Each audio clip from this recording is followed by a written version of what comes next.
Some of you may not be aware of this, but America actually has two Independence Days.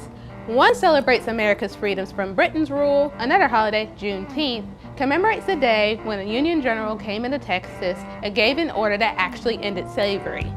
Now, you may be going to yourself like, wait, didn't the Emancipation Proclamation take care of that? And my answer to you is this. You actually thought the Confederate States obeyed the law. Okay, sure.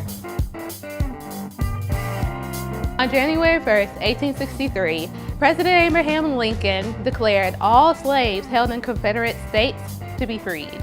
But that news never reached the Texas slaves, and there's many theories as to why. Maybe someone literally murdered the messenger that was sent to Texas to inform them. Maybe, in typical Confederate fashion, they withheld them information from the slaves. Some historians believe that since the Civil War wasn't over yet, that the lack of Union Army presence in Texas made it hard for Lincoln's proclamation to be enforced. Nonetheless, it was cotton-picking business as usual in Texas despite the proclamation. Some slave owners in neighboring states moved their slaves to Texas because they thought that the Confederate Army would eventually win the war, and when it was over, they could get their property back. So when Union General Gordon Granger rode into Galveston, Texas with Union soldiers behind him, and he saw all of these slaves, he decided to make an announcement on June 19th, 1865. First off, a proclamation was made from the president to free all these slaves 2.5 years ago. Second off, you are no longer slave owners and slaves, you are employers, and those are your hired workers. Some slaves dipped out of there before Granger could even finish his announcement. Other slaves decided to go and leave the state so that they could repair their families that were torn apart from the slave trade. Others decided to flee up north. And they lived happily ever after, right? No, of course not. By law, they were free men and women. But in reality, they were enslaved by oppression and violence. Black bodies still hung from the branches. Some were even shot for their freedom. But freed men and women wanted to celebrate that they were just that, freed. They created a holiday that was originally called June the 19th, but then it was kind of squeezed together and now it's Juneteenth. When they wanted to celebrate the first annual Juneteenth, segregation laws forbade them from using public spaces. Okay, that's fine. We'll celebrate near rivers and lakes.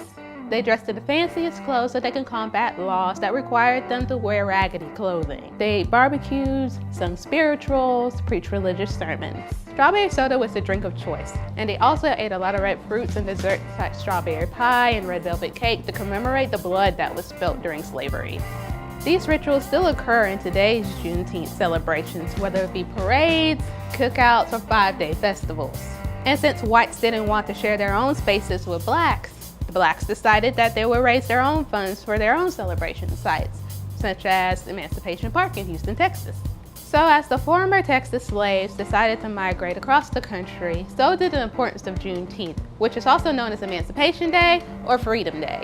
In 1980, Texas was the first state to declare Juneteenth a state holiday when state offices are not closed but partially staffed. So far, 45 states have recognized the historical significance of Juneteenth. Guess what? Alabama wasn't last this time. Alabama was the 40th state to do so, but it didn't get the same paid state holiday status as Confederate Memorial Day or Robert E. Lee Day. There's also a national campaign to make Juneteenth a federal holiday. Whitewashed textbooks didn't, and still don't, mention Juneteenth. Because of that, a lot of people are still finding out about Juneteenth. So whether you found out about Juneteenth decades ago, a few weeks ago, or even just now, don't worry. There'll be plenty of cookouts, parades, and festivals to celebrate the resiliency of the Black community. I'm Starr Dunigan with Reckon. If you like what we're doing, please follow Reckon by AL.com on Facebook or Twitter. You can also subscribe to our newsletter by going to AL.com/Reckon. Thanks for watching!